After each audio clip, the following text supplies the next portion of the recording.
All right, let's get started. So my name's Sam, president. I am a junior in computer science. This is my third year being in this club. I actually started game development about a week ago, my freshman year, so 2 years and a week ago, and started using Unity and figuring it out on my own, and then came in and realized that they taught me, or they would have taught me everything that I just learned in the past week here. So that was my start to game development, and my favorite game would be Baba Is You, if anyone's heard of that. Big fan? Yes. It's Baba Is You is a puzzle game, and the best way to describe it is that it fucks your brain up. Hey guys, my name's Ben. I'm a software engineer. I'm a senior now. I got started in game development a year ago, actually. Before that, I kind of like tried to mess with Unity and stuff every time until like I'd go for like a week or two and be like, bah. And then finally came here last year, met all the cool people here, and I stuck with it. So yeah, it's awesome. It's a ton of fun here. My favorite game is Dark Souls. All three of them are it's tough for me to choose, so yeah. What's your least? No one likes Dark Souls 2, but it's got charm. I'm not disqualifying it. It's I'm disqualifying it. They all have their own thing. If I had to pick, probably the first one, but I'd pick Bloodborne. I've never had a PlayStation, so I'm really missing out. Saidi? Yeah, so my name is Saidi. I'm secretary of the club right now. I'm also in software engineering. I'm a sophomore and I joined the club last year. I guess I got started with game development, some projects in high school, but then did more of it with the club, game jams and stuff like that, which is really fun. And my favorite game, I don't actually play a lot of games, so anything that's multiplayer co-op and I can play with my friends. It's basically fair game. Sweet. And then Aiden is our fourth executive member or officer. He is not here for reasons unknown. He's the treasurer. If you want t-shirts and stuff later, he'll be the person to talk to. All right. So as I was saying, this is about the time people, what's up Bryce? People normally come up, talk about what they're working on and stuff if they want to. We'll just kind of have an open floor. You can talk to us before the meeting starts if you want to present something or just have a casual discussion. And it can be anything. It doesn't have to be, you don't have to have like a prototype, you don't have to have like a full presentation or anything. It could just be a simple idea. Maybe you're just looking for people to collaborate with, so. Or literally you can stand up here and be like, hey, I want to work on a game. Who wants to do it with me? Like. General meetings, that's what this is. 7 to 8 in Carver. We just talked about time to show games. So for general meetings, we kind of split it up into two separate sections. Usually it'll start off as like a discussion, except for this meeting, which is more of me telling you what the club's about. And then we'll get into some kind of activity if there's an activity that works for it. We'll have an activity today to kind of give you a feel for what those are like. Then, yeah, feel free to stay after the meetings too. It's a great time to like hang out with people, meet the other people here. If you didn't get the chance to talk to them very much during the meeting, you two already seem like you know each other. You're giggling up here. I don't know if you're the teacher's pets or the clowns of the class. That's brilliant. Why did you torture me? Just go home. Yeah, we just go over like UIs one, getting your first game going, like anything that pertains to game development. A lot of it for this semester will be focused on like taking you from like nothing to something more conceptual and sort of getting you familiar with some concepts so that when we do our game jam, you're like ready to go and you kind of understand all of it.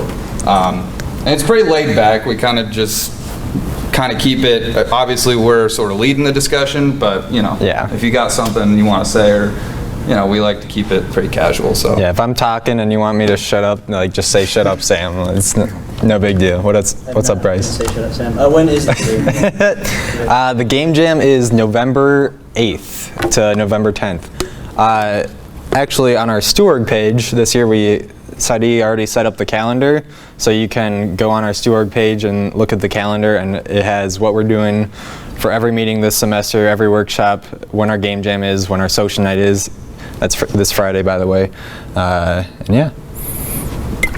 Every Saturday, we have a workshop/workspace, so if you're working on your own game and you want to come, you can come, work on your own game, do your own thing, while other people are working on their games. And also, we'll be having a workshop, so one person will be up here presenting, or not necessarily presenting, but leading a workshop. For example, this weekend we're going over the basics of pixel art, just what you can use to make pixel art and how to create some basic stuff with it, and then we'll use that pixel art the following weekend to put it into a game in Unity. So cool stuff like that. That's more your hands-on. These general meetings, you won't actually be making a game. You'll only be coming up, the closest you'll get to that will be coming up with ideas for games and stuff like that. But it's a lot of cool concepts and a good way to socialize with other people. Any other things up there? Oh, bring your own laptop. Obviously, there's no computers in this classroom. I don't have 10 computers sitting at home that people can use, unfortunately. If I did, I probably wouldn't be here. But yeah. Any questions on that stuff? Coolio. Game jams. They're freaking awesome. Everyone always talks up about their experience about game jams because they are so awesome. Everyone loves them. That shows up. There's 48 hours of making a game from scratch. You show up. Usually people don't even have a team. They come, they find other people that are interested in working with them, other people that complement their skill set. Sometimes there'll be 3 artists and a programmer. Sometimes it'll be 4 programmers making do with what they got and making some cool games. But everyone always comes out of it with something, and you always learn a ton. We'll always have an exec member there, so at any point you have a question, someone will probably be able to help you answer that question. And yeah. Really is an awesome time to work with people who maybe if you aren't as experienced, you can everyone's super open to working with everybody. It's definitely a very collaborative time. And I know that was when I didn't know anything last year. I got to work with Jamil, and he taught me all this great stuff. So game jams are just a ton of fun. They're my favorite part. And I remember my first game jam. I came in probably midnight or so. I was trying to do some wavy bullet, and I just couldn't figure out how to do a wavy bullet. And we sat there me and a couple other people were sitting there from different groups, sat there for, I don't know, an hour trying to figure out how sine waves work with the magnitude and the amplitude, and how, I forget how that stuff works again. Never did I think I needed math like that, but oh god, I did. Social night, first one's this Friday. We'll have 1 or 2 of these a semester. They're really fun. Also, the room in Marston's great for social nights because it has movable tables and chairs, so you can, set up Smash around one of the TVs and put 10 chairs around it and have fun, tournament or something. And then plenty of spots for board games. There's 8 TVs in there that are easy to hook up to. Does anyone remember whether or not you need to bring cords for that? I believe. I think you need the cords, HDMI cable, to hook up anything if you're bringing something. So if you want to bring your own console, do that.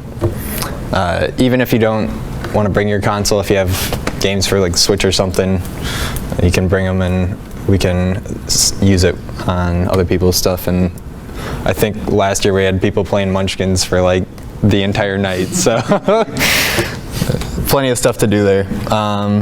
Yeah, I think it's pretty self-explanatory. It's meant to be social. One thing we do for Outreach is Extra Life. It's an event that we usually give it a designated time, even though you can technically do it whenever.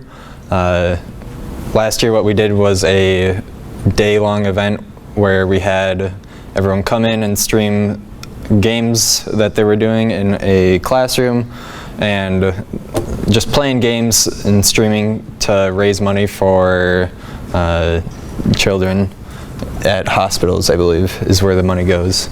So it's playing games for a good cause, win-win. Nothing else to say about that.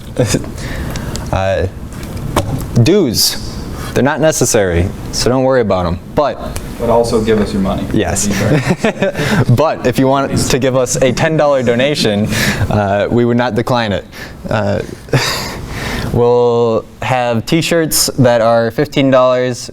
The donations are $10, and if you get them together, it's just $20, so you save $5.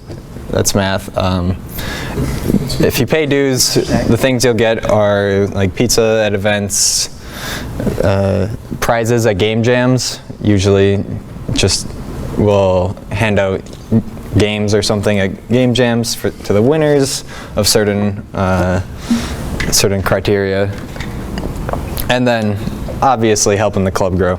Great stuff. Fuzzy feeling in your heart. Any questions about that? Are they gonna have t-shirts at the social night to give out? Do we just pay for that if you guys bring one?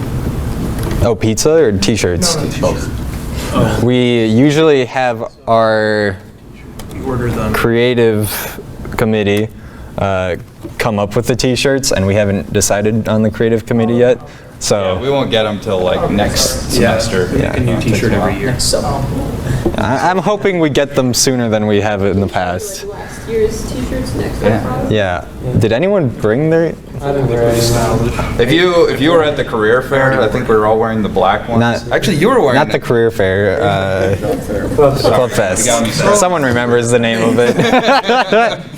Yeah. So we're actually going to be at career fair. If you don't come, you're not a part of the club. Yeah, I think I was wearing the black one from last year. Yeah. I think you were wearing one from like 2 years ago. Yeah. The other black one. The other black One from 3 years ago that I wasn't even here for. Yeah. Do we have any more t-shirts? Yeah, we do have t-shirts from last year, I think. Might bring them and sell them for $5 or something. So those are the green ones with the controller. So And we would give our dues to the treasurer, correct? yes. Aiden's here now. Do you want to introduce yourself now that you're here? Oh yeah, I'm sorry I was late. I'm Aiden McMinamy. I am the treasurer. What do you do here, Aiden? I count the money, I guess. No, at Iowa State. No, he counts the money. I count the money. That's all I do. He's actually the Iowa State treasurer? Yeah.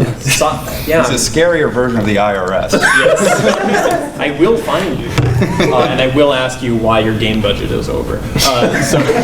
I'm a software engineering student. I'm getting a minor in digital media design, and yeah, Yeah. Is there a better? The most important part. Favorite game? Favorite game? Oh my god. I've forgotten the questions. I think my favorite game, I've like flopped between a few, but I think I'm gonna say Paper Mario this time, because Paper Mario is wonderful and also. That guy likes it. Yeah.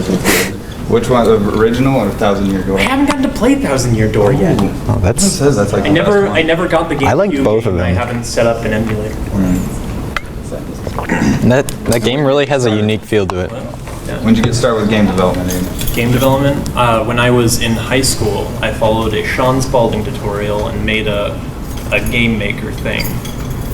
It was just like you flew around in a spaceship. I have a new version of it on my website that I wanted to update, but I haven't done that. On the plug. All right. All right. So there's the four of us, and then we also elect chair positions. By elect, I mean the four of us elect chair positions. So these are great opportunities if you're interested in getting involved in the club and on campus. It's fairly minimal responsibilities comparably to an exec position, but you still get to come to our exec meetings, make big decisions, and you'll have something to show for what you did for the club. So the positions we have are the outreach chair. Outreach chair updates Twitter weekly at random, whatever they feel like, when it's important, I guess. If you like adding stuff to Twitter, that's a good role for you. They also reach out to other clubs and try to set up events with other clubs and stuff like that. If they are really ambitious, you can also reach out to speakers. I know in the past we've had the speakers at the MU for game development, which would be really cool to do. We also have a tech chair. That's what Jamil's doing right now. He, in the past, has always just recorded the meetings. That's what the tech chair will do. They get the camera, record the meetings, and record the workshops. So if you have Monday and I have a sneeze coming in, it's not going to be good. If you can come every Monday and every Saturday, or most Mondays and most Saturdays, it's a good role for you. Come record the meetings and then hand it off over to the video editor chair. The video editor chair will cut out the unnecessary bits of it and upload it to YouTube. And also if you like create, this is a new one this year, and we're thinking like if you like creating videos and stuff, even you could just document like game jams or something, or like make something cool for the club. So yeah, if you like making videos, I think it'd be a good one. Plus you'll work closely with the tech chair, so if you want to learn more about what that role looks like, it's a good opportunity. Yeah. And you can make fun of the people who are being recorded. Yeah. Hey, you're recorded too. You're in the shot. Don't worry. We're all in this together.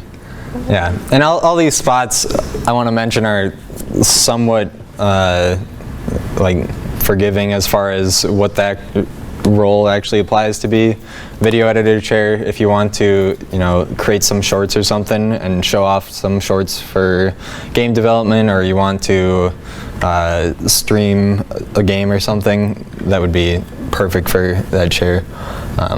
We also have the creative committee. This is two parts. One part's the creative committee chair, which will sit in on exec meetings and lead the creative committee, and the rest is the creative committee members.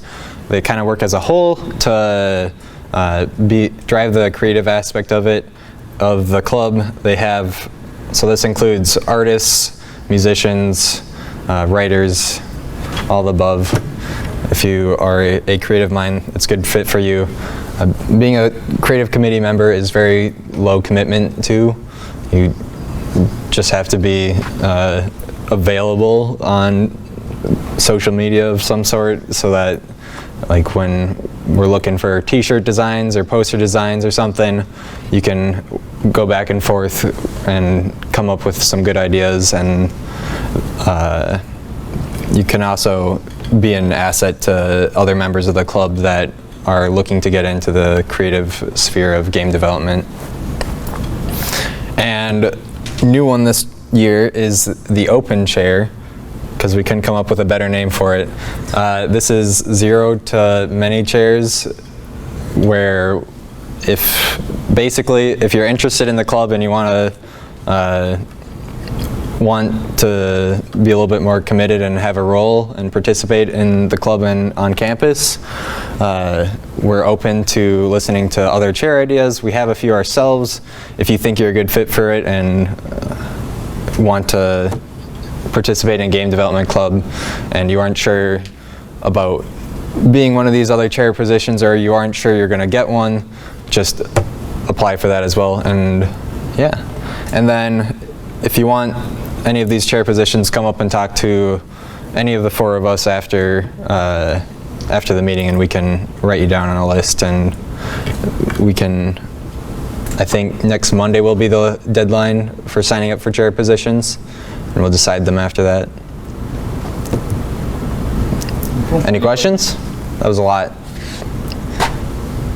We're getting through the boring stuff, I promise. This is the last bit. All right. Cool. So we have this game called Fuzzy Pickles, activity game, whatever. I'm slowly losing why it's called Fuzzy Pickles. It's tradition, I guess. I'm sure it's referencing Earthbound. Yeah, like I've explained this every year. Yeah. Aiden knows, referencing Earthbound. It's a weird name, so it's fun. I guess you can make Fuzzy Pickles in the game if you really want. No, they take a picture of your character and they're like, instead of say cheese, they're like 1, 2, 3, say Fuzzy Pickles. Oh, there you go. That's why. I mean, I don't know if that's the reason. because they like this so much. Oh, yeah. Named after this. Yeah. Yeah, the They knew Iowa State Game Development Club. Yeah. This has been something that we've done for multiple years and multiple presidents over, so fun stuff.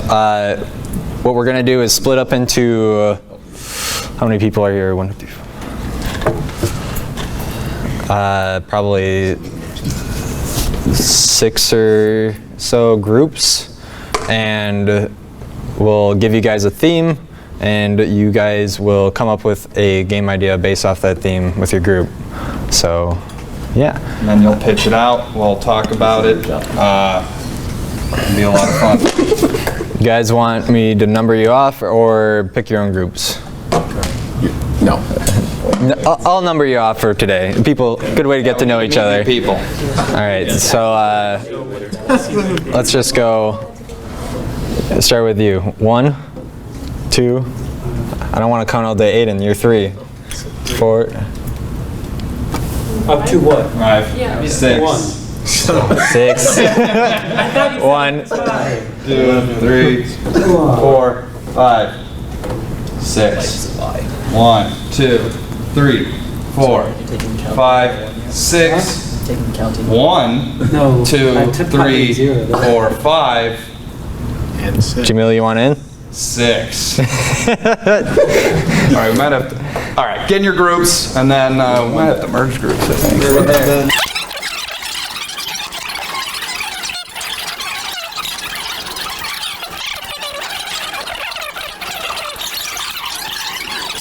All right, everybody. Everybody about to get the topic going. Sam, what's the topic today? So the theme will be light. L-I-G-H-T. Just light. Take it anywhere you go. Now, Make a game out of it. your game, make sure you cover all your bases. You can't, make sure there's no weak points in your idea. So you got to think about genre. You know, is this like what is this 2D, 3D? Is it a racing game, fighting game? What kind of platforms you're targeting? What the mechanics are going to look like. Try to get pretty specific about what these systems will be. Your art and music style, setting, and then your objective. So. All right, get to it.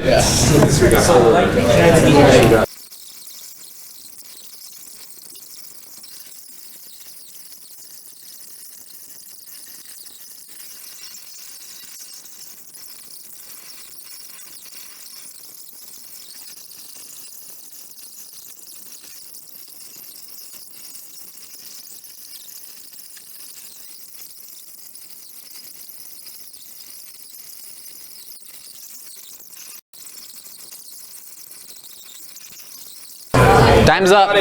Time's up. Time to present your games. Hey.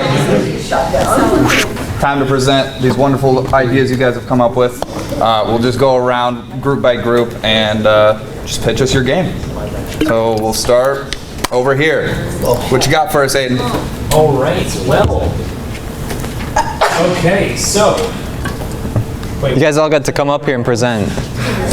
Come on up. Yeah. I mean, we choose the name of the maker. Do you guys want to come up or not? I don't care. I don't know what's going on. Oh, do you want to? You have the spotlight. No, I don't do that. All right, guys. Are you ready for the hot new game? Are you ready for a microphone that will allow me to be heard on the video? Okay. So, do you guys make a name up in the last 5 seconds? Apollo 13. Nope, that's not good. Don't like that. Okay, so no, I don't like that for many reasons. Okay, so it's a puzzle game where the main character changes the weights of stuff. And also can set things on fire. They go through a myriad of worlds. In the beginning, everything was there, everything was happy. Then light was stolen from the world. This is a great explanation I'm giving. So you go through the worlds and you change the weight of stuff and you set things on fire to move things around so you can get to the volcano where the last light is left. Then you have to get a torch from the volcano and bring it back to your starting point. I feel like I did a good job, but also I'm bad at this. Then in the beginning, everything is dark and colorless, but when you bring light back to places, a little bit when you go through them the first time, but mainly when you bring the torch back through, everything becomes light and colorful. And did I miss anything? Oh, the villains are all named Icarus. They're all every single one is named Icarus. They're all like yes. And by pushing them into a volcano. Yes, that's also true. For all of them? Yeah, you push every single one into a volcano. And the big bad is Icarus, but his name is slightly bigger and it's bolded. Yeah. I think it's coming to PC at some point, probably. Please back my Kickstarter. What kind of art style do you have for this? Okay, it's going to be cel-shaded a la Katamari, but it's going to be like kind of dark and gloomy in the beginning. Well, like there's an intro scene where you see that everything's supposed to be light, but then light is taken away, and then it's dark and gloomy, and then everything comes back to normal when you're done. So yeah. Any questions? Yes. It should be called Prometheus. Yes. That's correct. You're good. Still a fan of Apollo 13. We looked up a bunch of light names, and then the first one was Apollo, and I was like, oh, well, yeah, I guess Prometheus didn't do anything for us. All right. All right.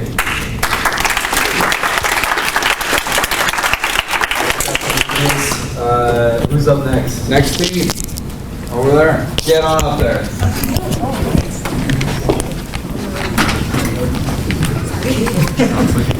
Who wants the microphone?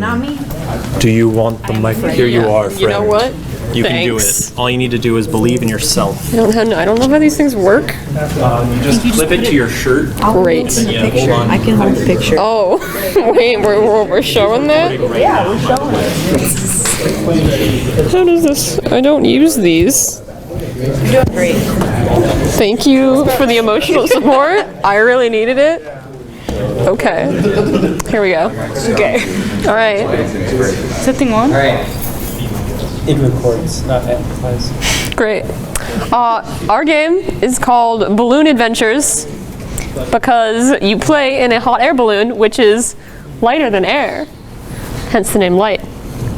So you explore 3 little island clusters, so they're kind of like 3 levels, and it's kind of like, imagine a side-scrolling like Terraria, but in like rounded vector art, like Kurzgesagt?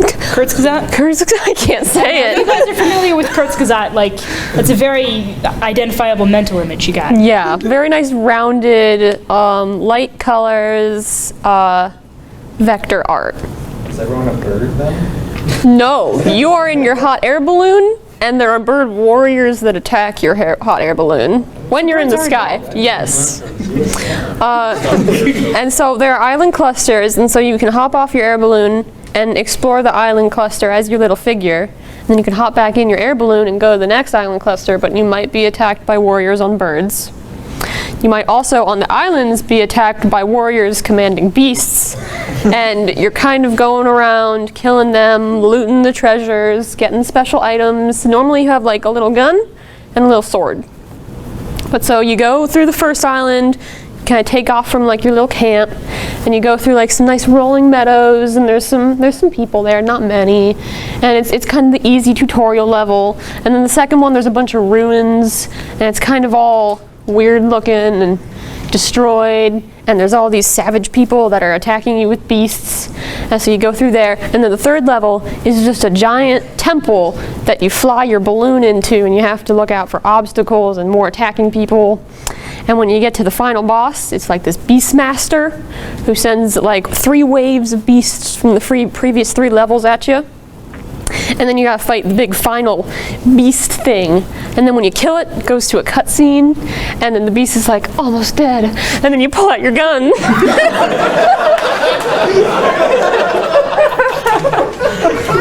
It gets better.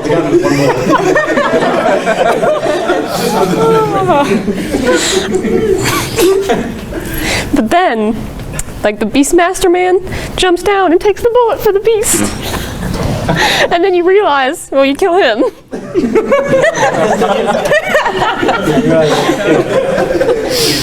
and then you kill the beast, and then you realize you're the bad guy. And then you float off into the credits on your hot air balloon, flying over all the destruction you caused. And then you go through the credits, and you have to avoid the credits in your hot air balloon. And it's a little like reversal at the end. Yeah. You're not the good guy. You're actually the bad guy. You're conquering everyone. Some backstory level. And it turns out you were Columbus the Yes. There you go. So did you acquire the gun on your way, or was it just on you the whole time? Yeah, you had it. It's like a little like revolver. You were definitely like summoned to destroy the planet from some sort of like satanic hot air balloon ritual. But you were the satanic hot air balloon. Yeah, you're the bad guy. There you go. Does anyone have any questions? Go for it. It's likely. I would just like to say one thing. The bird warriors. Huh? Are they big birds, normal sized warriors? Or Big warriors, tiny birds. There's a motley. We can't discriminate against tiny birds. We They're all can't discriminate against big birds. Oh, but I don't want to kill you. Yes. Big bird, the final boss. Final bird is the Beastmaster. Don't know what the big Beautiful. Any other questions? All I've heard was a fleet of hummingbirds. That distracted too much. I've lost it. At the end, can you be like so distraught that you realize that you're the bad guy that you like jump out of your hot air balloon? I think you have to live. You have to live with the shame. Also, What if you get hit? you can get skins. There are skins for your hot air balloon. Yeah. That's nice. Like actual skin or like Yes. At this point, Probably of your enemies. Uh-huh. As the game goes on, you're just bloody. Yes. For the customizables, is it a loot box system, or how's it going to work? Nah, it's a pretty self-contained game.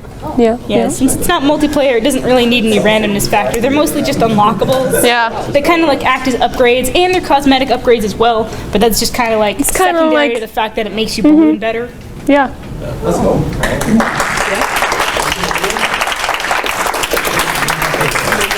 I think we're good. Yeah. Before you sit down, can we get your names? I forgot to do this. I'm Mur. I'm Maddie. And Grace. Levi. Jordan. Sweet. And first group, introduce yourselves. I'm Brady. Sarah. Stand up. Aiden. I'm Andrew. Perfect. What's up, Aaron? Alright. Next group wanna go?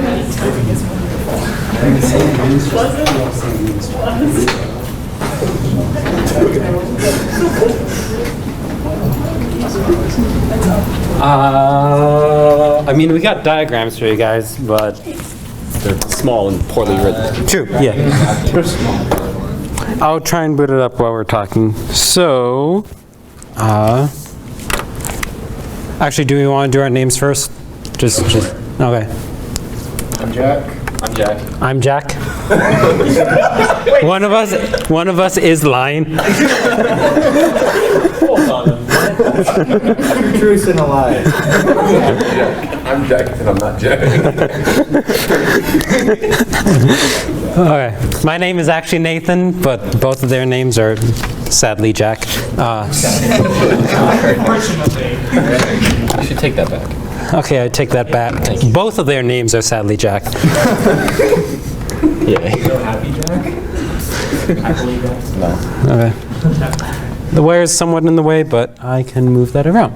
So, wait, no, that's, we did not choose that idea, okay? Okay? There are no paywalls until we need money, okay? We'll add them later. Game development is hard. Yeah. This, on the other hand, There are no paywalls before the first level. Paywalls will be on the first day accessible. Wait, we're at 8 o'clock. Okay, we should go fast. So, our game, somewhat jokingly named it Lamp Night Delight Light, as in it's going to be an app with the light edition. The core gameplay of it is a 2D side scroller shrouded in darkness. You play as a character with a lamp, you know, like one of those like super long standing lamps that you could just weaponize if you wanted. So yeah, those are a thing in this game. You use your left analog stick to move the lamp around, and so you can see in different directions. Mainly, you don't want to look at the shiny enemies because they have glare, and you'll get lens glare.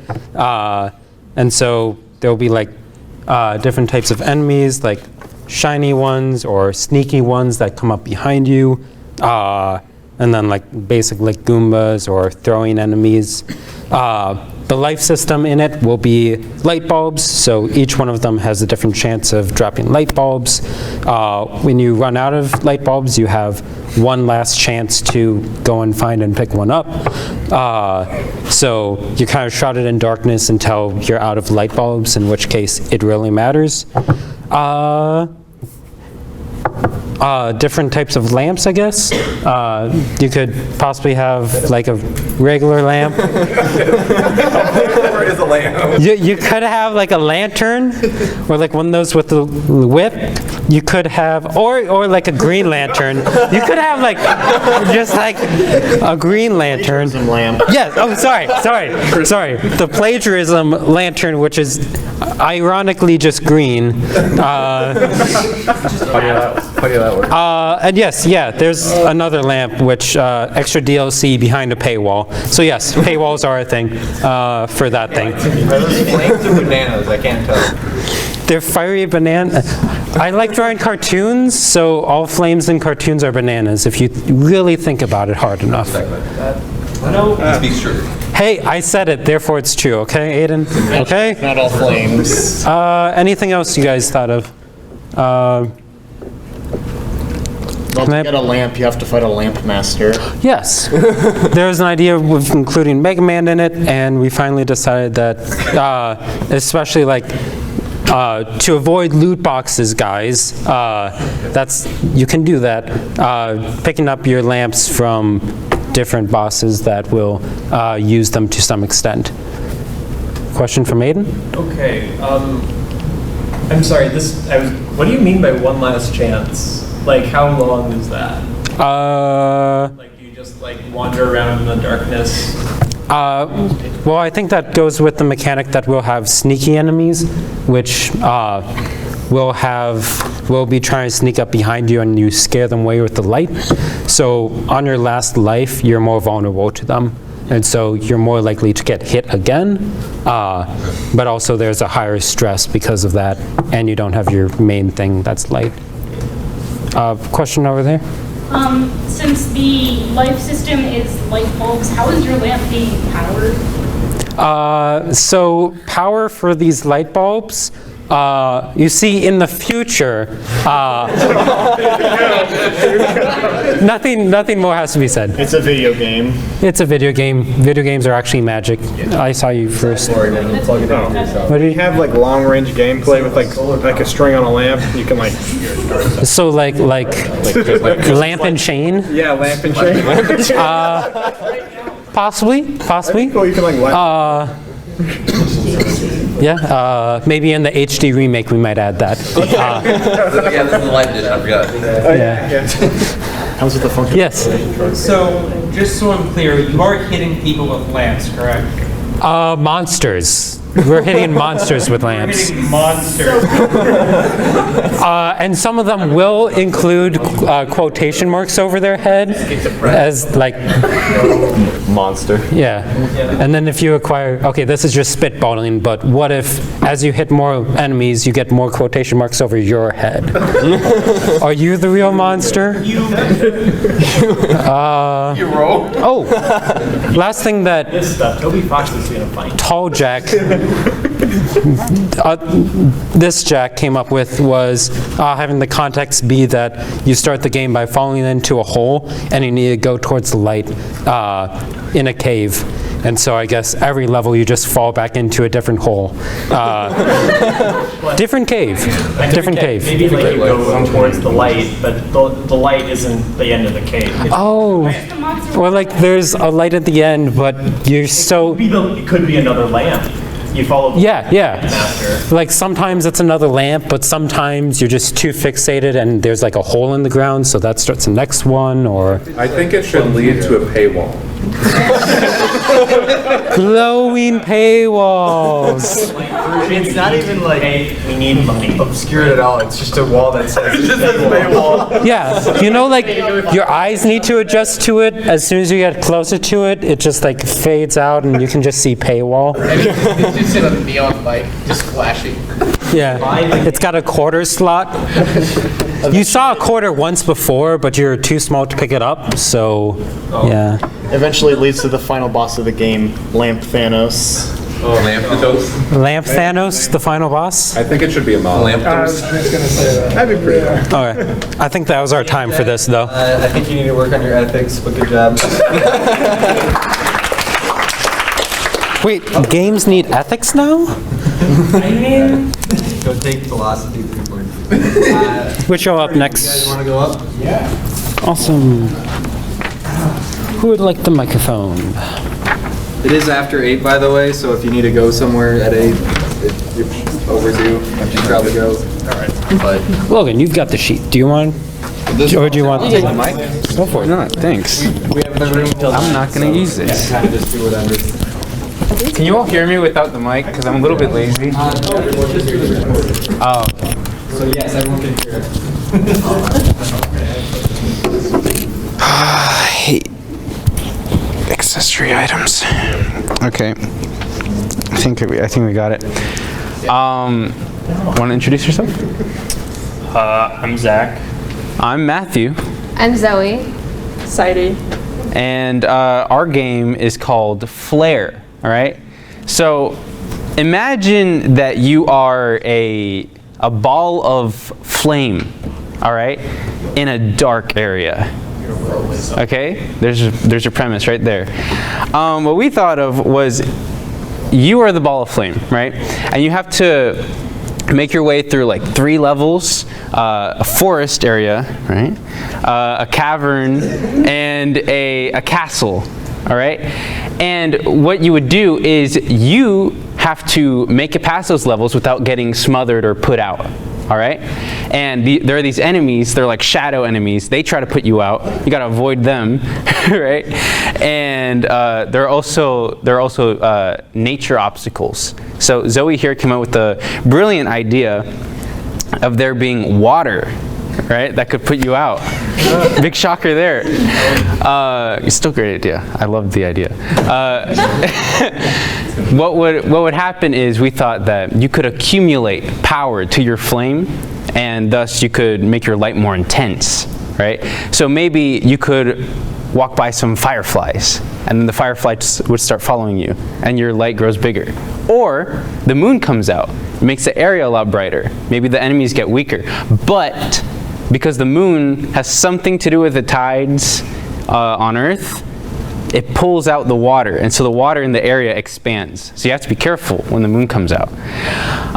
What else did we think of? It's on the paper. Oh yeah. Give me 1 second. So this would mainly be 2D. All right. I'm gonna draw a little bit of my ideas. Wait, I want to use red. So this is you. You're a little flame. That's you. I'm a very visual person, if you couldn't tell. All right, then the enemies, so that would be, what, we're thinking like a ghost shape for them? Sure. Shadows.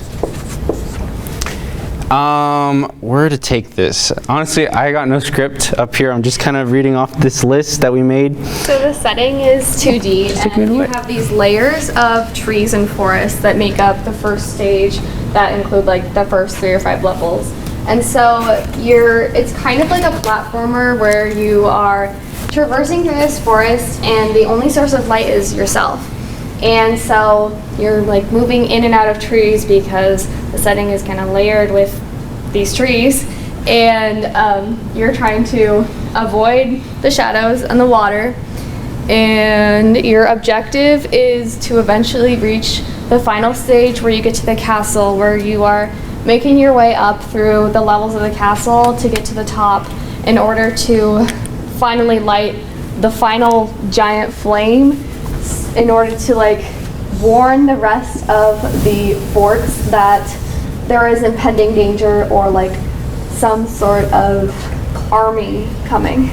So what I pictured was like the first scene in Mulan, where the guy has to light up the top of the Great Wall in order to signal to the other soldiers that the Huns have arrived in China. So kind of like that. Yeah. On the way, while you're making your way there, you'll find that there are a lot of enemies, sometimes too much, and it might be too dangerous for you to make your way through. You don't know what's ahead because it's too dark. Maybe your flame isn't enough. So we thought you could have lanterns that were set up around the area, not as checkpoints, but as a tool for you to use. You would give up a piece of yourself to light up that lantern, and then you have this stationary area where shadows avoid. So it makes it a safer pathway.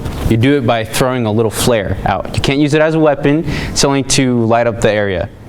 And once that area is lit up, you're a lot smaller now. So that means you're even weaker. It's a lot easier for those shadows to put you out. So the point is to make it through the level without getting put out and without putting yourself out by giving up those things.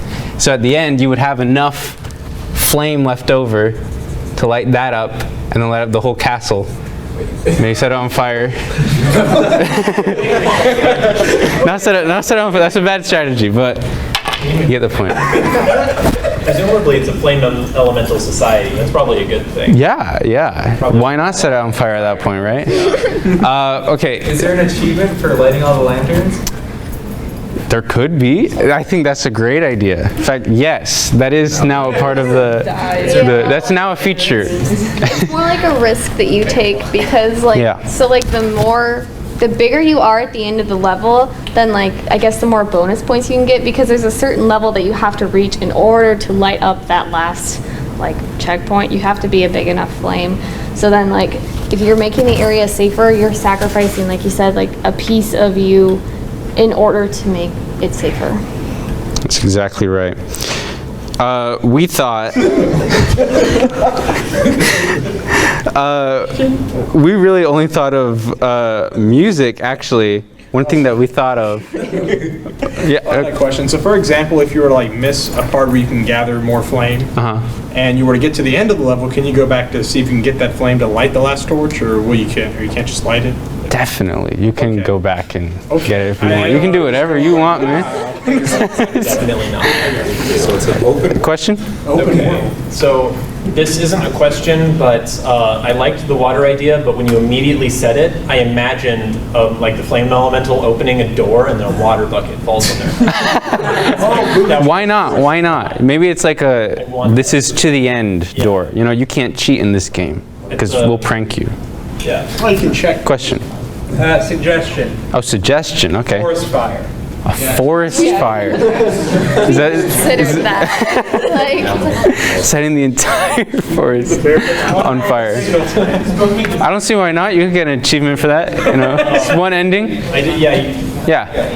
I want to know. So, like, if you're at like max brightness, like, and you said that there's monsters and animals, right? Mm-hmm. So if you're at max brightness, wouldn't like the monsters and stuff like just like explode around you? So They would go away. You can't kill enemies in this game. That's not the point of it. This isn't the I'm sorry. Like the fireflies to like increase your brightness, but if you're already at max brightness, wouldn't the fireflies just explode? Aw. That's terrible. No, they would join you. They would add to your power. Screw that. But it's more of you grow you grow brighter, right? Let's say this is normal you, okay? This is the area that enemies avoid, but this is weak. So they can just come in and kill you. Dead, right? But when you get more fireflies around you or you get moonlight shining on you, you're gonna get bigger. Not only that, but the area that the enemies avoid is a lot bigger of itself, and it's strong. So now they can't get through, really, if you had little things there. Be like little ads on the side of the... Like, yeah, a little arm there. Yeah. Biceps in there. Yeah, you know, he did some curling. What else? What else do we think? Oh, question? If the monsters avoid the area around you, how are they supposed to attack you? Well, I mean, that's the point. Well, the thing is, this is a trade-off. You can get the enemies to avoid you, right? But in areas that this happens, right, the water in the area, it starts to expand, get bigger. So you have a higher chance of getting put out rather than being smothered out by an enemy. So there's a trade-off there, you see? Yes. Can a ball fire roll? Can a ball of fire roll? Not physically, but like... It's a game, so yes. Maybe it's just like a barrel that's on fire. I like that. I like this guy. Sentient. So like... Well, this is a ball of flame. Sentient ball of fire. That would make more sense. Yes. Kind of envisioning like this cute little fire elemental, like a cute little fire Kirby. I like that, yeah. And it's like tiny. That like an art suggestion or something? I guess so. But I mean, we're talking about what the main character physically is, so I thought I'd add like... I like that. I like the fire Kirby The idea. flame things from Howl's Moving Castle. I forget his name. I've never seen Howl's Moving Castle. I'm just assuming that's cute. Any other questions? No? All right. Thanks, guys. Go ahead. Can I just leave this up here, or do you want me to? Oh, okay. Let me just take this up. What's my? There you go.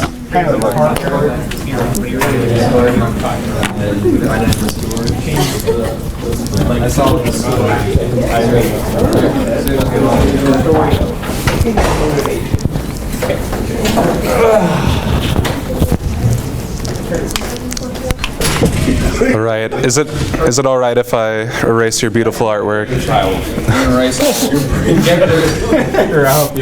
Okay.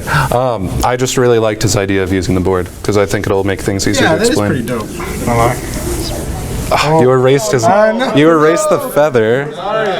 You can erase whatever you want. Oh, well, is that all you need, or do you want more? I won't need more space. You don't need more? All right. Okay. So to start out, I'm Aaron.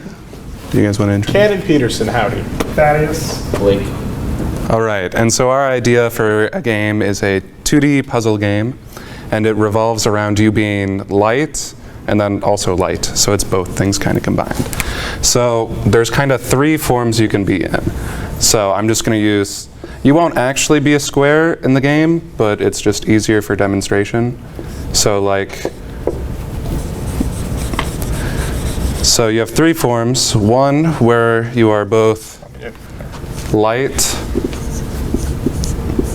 as in weight-wise, so you don't weigh that much. So you can like float on water and then not fall through like rickety, bridges. Yeah, that's a word I could use. Thank you. Rickety. And then at the same time, you're also hot. So maybe in that situation, if you touch something that's wooden, then it would catch on fire. So it would be like a stone rickety bridge so that you wouldn't just fall through. So in that form, you're light and hot. In this one, you'd just be normal. You would have no status things and stuff would just be, you'd be an average weight. So then down here, you would be heavy and then also cold. So then, I don't know what cold would do, but heavy, you'd like sink to the bottom of the water and then be able to move around there. And so yeah, that's kind of the basis of our puzzle game. So switching between those forms allows you to move through levels differently. And then for the art, as well as that, so when you're in like light, then the art style would kind of change around you to be kind of like happier and, I don't know, more colorful and nicer, and maybe the music would be different as well. When you're normal, I don't know, it would be normal. And then we were thinking that it could be kind of like gross and scary and stuff when you're in like the heavy thing. We were also thinking about having enemies that are really just a part of the puzzles, and then like depending, maybe there's a fire enemy, and if you're cold and touch them while you're in this state, they get destroyed, or something similar to that. And Can I also say something here? We were kind of coming up with the idea that, for example, if there was water on the puzzle board and you were to turn heavy or / cold, you can freeze that, affecting multiple parts of water on that puzzle board. So, example, sliding enemies to create a bounce effect. You can get rewards for that, multiple kills on enemies. You can traverse easier through the board, as an example. And also for more reward stuff, we were thinking that maybe while you're going through the levels, there'd be sections that would be much harder parts of the puzzles, and then maybe you could get like a different skin or something. So then instead of just being like bright white, gray, and then black, you could be like light green, and then normal green, and then dark green. So then that's kind of a reward system to have you do harder parts of the puzzles and that kind of stuff. For an art style, we were thinking kind of close to maybe like Hollow Knight or something, if you guys have played that, because it has a really cool, so. Sure, we can open up to questions. I just like to know the speed at which you can switch stances. So that was another thing we were going to talk about. So in like the first level, I think it would be really cool if you started out only being in this state. So then like, I guess if you have somebody who's new to platformers, then it's kind of like a tutorial. Here's how a platformer works, all right. So then the next one, it would be kind of similar to Portal in how like, when you start out, there's just portals around that you can't like put there yet. So then there'd just be like sections where you're automatically put like this. And then like the game would actually start once you gain the ability to just switch it on and off. So it is an ability that you can just like switch on and turn at a time. Would you consider instead having it so that maybe some things in the setting or environment actually force you to change to a certain one, and you have to work with what you've got there? I can see that being a very good idea. Yeah. That's kind of what I was thinking about with the different levels. So like in some levels, maybe that would be how it is, and then others you'd have more freedom with it. So I don't know has anyone played Braid, which is a puzzle game? In that one, you have control over time, but how you have control over time changes with each section of the level. I don't know, it's really cool. Any other questions? All right, thank you. Cool.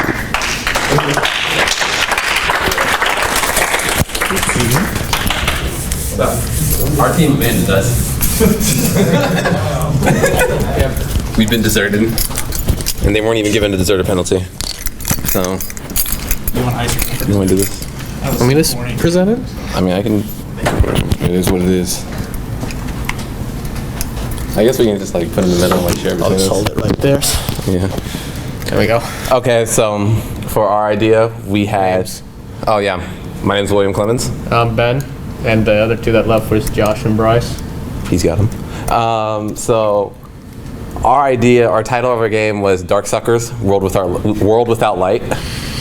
So pretty much the entire game runs around, it's a tycoon game where the entire concept is you believe in the dark sucker theory, which is that lights don't produce light, they suck in darkness. And so your objective is to bring this idea to the mainstream. So you go out buying researchers to support your idea and trying to make a presence in the media so that you can eventually bring everyone into your idea. Yeah, and it starts, like, the story starts out that you're just sitting in your basement with like one single light hanging above you, and it drops and hits you on the head and shatters, and you think, where did all the light go? It was obviously inside the light bulb. Yeah, so like the darkness came out of the light bulb, obviously. So that's how you get the story starts, and then you just kind of progress and build up. Like you you hire researchers to give you more ideas, and like you can like put them in like research papers, and you can send them out, and it'll like get more people depending on how good they are and how like you mix combos, I guess, with ideas. And then you can hire like writers to convince people. And they just try to convince people basically. And stuff like that, so you end up turning your basement into like a full-fledged university by the end of it. And then before I start answering questions, one of the other things we considered is that depending on your balance of, so how the game progresses is you start off in this light, it's like light, happy music, and then as you start to accumulate worth, you eventually, the theme gets darker, the color scheme gets darker, and eventually you realize that you were the dark sucker the whole time. And but before you get to that point, depending on how you allocated your resources, you can get different endings. So once you reach that end goal, you'll get one ending, maybe like you only bought writers. So now everybody believes you're like a fluke or something. You're a cult. Yeah, or you're a cult. And then like you only bought researchers, and now you're like the lead researcher of a university, and like eventually some one man proves your theory wrong and your entire career falls around you. But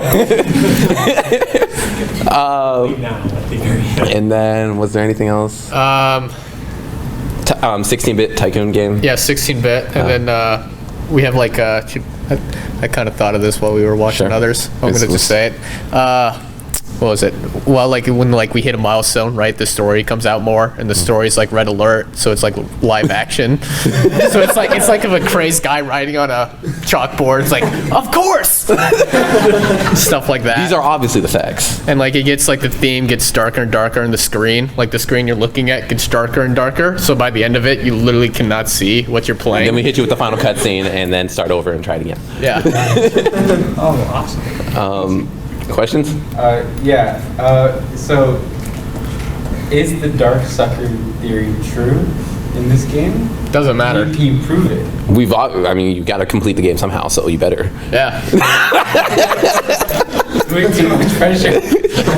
Are we in the video game right now? Because now I know of the dark sucker theory.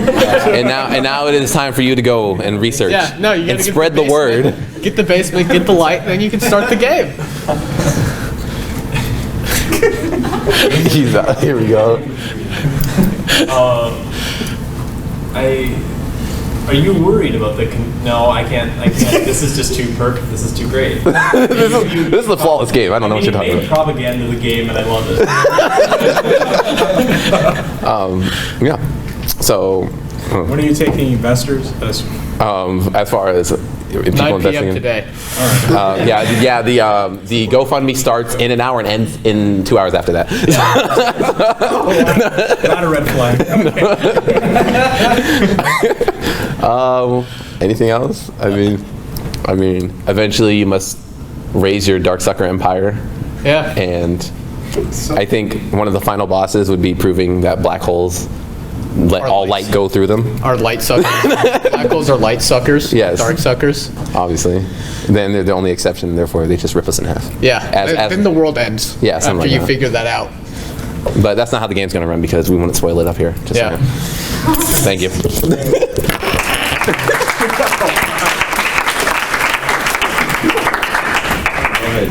All right, some great ideas. Try to wrap this up really quick so we can go on our way. All right, reminders. We got social night on Friday. Bunch of fun. Bring games or don't. Just bring yourself and friends. It'll be a party. It's in Marston. That building is over by Pearson, Durham, kind of by the library, if you don't know where that is. And then, yeah, workshop this Saturday. Come or don't, because it's pretty casual before, or like, don't expect you guys to show up to social night and then the workshop the next day, but if I you want do. to. Sam doesn't, but I do. I expect you all there both days. If you want to live up to Ben's expectations, please come. It is a good time, and you can learn some pixel art. So, yeah. And bring your own device. So if you want to be a chair or just interested in learning more about it, come talk to us afterwards. And if you have any questions or anything else, come up and talk to us afterwards, unless you have a question. I was just wondering if the pixel art workshop is going to be from different perspectives besides art. Like, I don't know. It's just going to be art. Just going to be art. And then we'll use that pixel art the week after that and put it into Unity, which is a game engine, and make it move around and stuff. So I'm not gonna be here this Saturday, but pixel art is something I'm very interested in. Yeah. So is the video? Are you guys recording it? Can I access? We'll actually record it on our laptop. So Aiden will record it on his laptop and put it on YouTube within a couple weeks. We'll figure it out. We should be able to record it though and put it up. So, all right. And with that, go forth, make games, and be awesome. Be awesome. Thanks for coming, everybody.